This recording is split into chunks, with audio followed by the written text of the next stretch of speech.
Hola amigos, imaginen conmigo por un momento que estamos viajando a la histórica ciudad de Constanza, en el sur de Alemania, situada en el extremo occidental del hermoso lago de Constanza, justo adyacente a Suiza.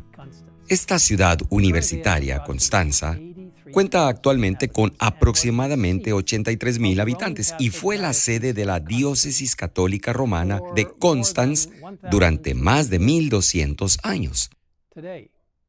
En la actualidad, si caminamos una corta distancia de la ciudad vieja, llegamos a un vecindario bastante moderno con casas a lo largo de la calle pavimentada y bancas de parque, varias bancas bien ubicadas sobre un césped verde. Y avanzando por la calle, nuestro ojo capta una pequeña isla de vegetación en medio del camino. Acercándonos, notamos una enorme roca en esta pequeña isla. Tallado en letras doradas en un lado de la roca, vemos el nombre de Johann Hus, es decir, Juan Hus o Hus, 6 de julio de 1415. En el otro lado vemos otro nombre, Hieronymus von Prag, es decir, Jerónimo de Praga, 30 de mayo de 1416. Esta piedra conmemorativa de piedra caliza negruzca fue financiada por donaciones y se inauguró el 6 de octubre de 1862. De hecho, debo decirles, he estado ahí. La he visto. Me he impresionado personalmente por lo que ocurrió ahí. Saben, cada año es el sitio de una conmemoración anual de Juan Hus y Jerónimo de Praga. ¿Quiénes eran estos dos hombres y por qué están conmemorados con piedra caliza negra? Hus y Jerónimo, como Wycliffe, fueron precursores de la Reforma. Su trabajo se extendió por Bohemia, un país que ahora se conoce como la República Checa, y más allá, al llevar las verdades salvadoras que se encuentran en las Escrituras a miles de personas en Europa. Juan Hus nació el 6 de julio de 1373 en un hogar campesino. Su padre falleció poco después del nacimiento de Juan, dejando a su pobre viuda para criar sola a su hijo. Su madre era una mujer temerosa de Dios que ayudó a inculcar la fe en su hijo.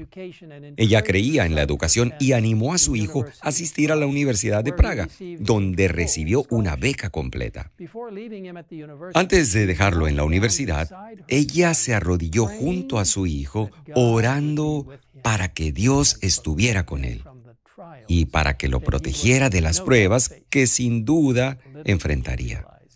Poco se dio cuenta en realidad de cómo serían contestadas sus oraciones. Hus fue un destacado erudito y pronto se ganó el respeto de todos. Después de completar sus estudios, ingresó al sacerdocio y pronto fue invitado a unirse a la corte del rey. También fue nombrado profesor y más tarde rector de la Universidad de Praga. En poco tiempo, Hus se convirtió en el orgullo de Bohemia y fue conocido y respetado en toda Europa.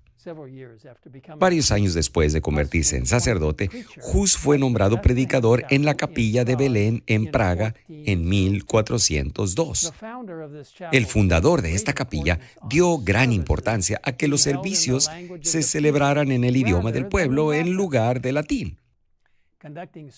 Llevar a cabo servicios en bohemio había sido una práctica común y la Biblia se tradujo a ese idioma muy temprano. Pero cuando Gregorio VII ascendió al trono papal, emitió una bula que prohibía que el culto público se realizara en lengua bohemia. Sin embargo, en algunos lugares los servicios todavía se llevaban a cabo en el idioma nativo. Jerónimo, quien más tarde trabajaría cerca de Hus, estudió en la Universidad de Oxford en Inglaterra y regresó a Bohemia con los escritos de John Wycliffe. Cuando regresó a Praga, Jerónimo conoció a Hus, quien se había familiarizado con los escritos de Wycliffe y se había convertido en un firme defensor de la palabra de Dios. Juntos, estos dos hombres, Hus y Jerónimo, difundieron las enseñanzas de las Escrituras en su tierra natal y más allá. Jerónimo era el orador más talentoso. Sin embargo, Hus era un hombre de carácter firme y Jerónimo lo admiraba como líder espiritual. Una de las principales enseñanzas de Hus y Jerónimo fue que los preceptos de las Santas Escrituras, transmitidos por el entendimiento, han de dirigir la conciencia, o en otras palabras, que Dios hablando en la Biblia, y no la Iglesia hablando por medio de los sacerdotes, era el único guía infalible. Por supuesto, esto iba directamente en contra de las enseñanzas de la Iglesia Católica, y en poco tiempo estos reformadores sintieron la ira de Roma.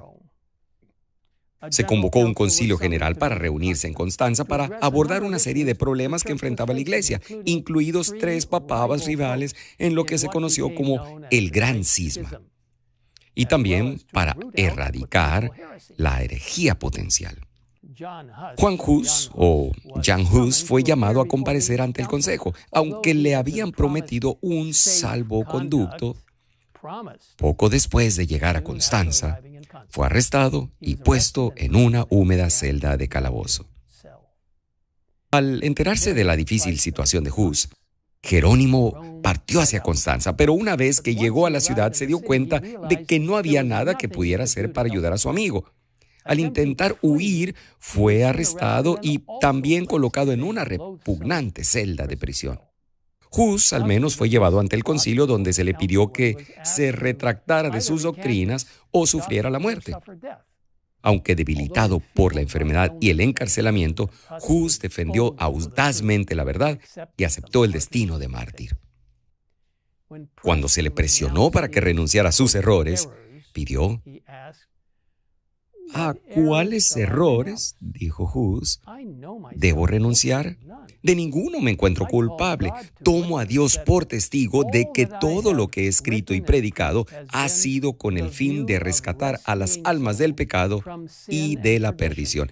Y por consiguiente, con el mayor gozo, confirmaré con mi sangre aquella verdad que he anunciado por escrito y de viva voz.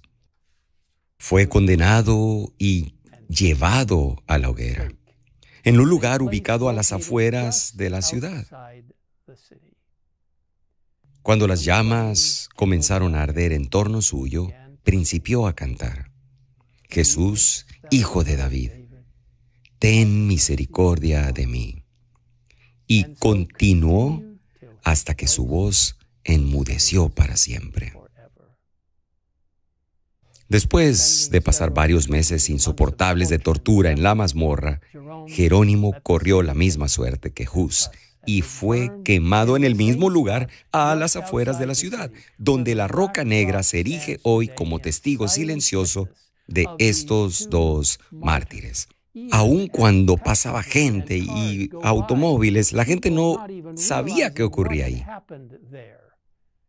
Incluso los enemigos que presenciaron la ejecución de estos 2 hombres quedaron impresionados por su actitud tranquila. Un firme partidario del Papa lo escribió así: ambos se portaron como valientes al aproximarse su última hora. Se prepararon para ir a la hoguera como se hubieran preparado para ir a una boda. No dejaron oír un grito de dolor. Cuando subieron las llamas, entonaron himnos y apenas podía la vehemencia del fuego acallar sus cantos. Amigos, hoy hemos visto solo la superficie de la historia de estos 2 grandes hombres piadosos, hombres que personalmente aprecio lo que ellos hicieron, su lealtad a Dios. Les recomiendo encarecidamente a leer más sobre ellos en el capítulo 6 del inspirador libro El conflicto de los siglos. Si aún no tienen una copia de este maravilloso libro, pueden descargar su copia gratuita en greatcontroversyproject.org hoy mismo. Al considerar la fidelidad de Hus y Jerónimo y muchos otros que han sido martirizados por Jesús, recordemos el hermoso texto de Hebreos capítulo 12, versículos 1 y 2. Por tanto, nosotros también, teniendo en derredor nuestro tan grande nube de testigos, despojémonos de todo peso y del pecado que nos asedia, y corramos con paciencia la carrera que tenemos por delante, puestos los ojos en Jesús, el autor y consumador de la fe, el cual por el gozo puesto delante de él sufrió la cruz, menospreciando el oprobio, y se sentó a la diestra del trono de Dios. Oremos juntos ahora mismo. Padre, gracias por inspirar a estos grandes reformadores, Hus y Jerónimo, no solo a defender la verdad, sino incluso a morir por la verdad y morir cantándote alabanzas. Señor, ayúdanos a ser tan fieles como ellos. Danos fortaleza mientras miramos hacia el futuro y los desafíos que enfrentamos cuando las personas intenten de alguna forma desalojar nuestra creencia en la santa palabra de Dios y solo en la palabra. Ni la tradición humana, ni el humanismo, ni las ideas de la filosofía, sino solo la palabra de Dios. Ayúdanos a ser fieles y fieles a tu palabra, como lo fueron Hus y Jerónimo y muchos otros. Gracias por su ejemplo. Vive dentro de nuestros corazones a través del Espíritu Santo y ayúdanos a defenderte a ti y a la verdad bíblica. En el nombre de Jesús te lo pedimos. Amén. Amen.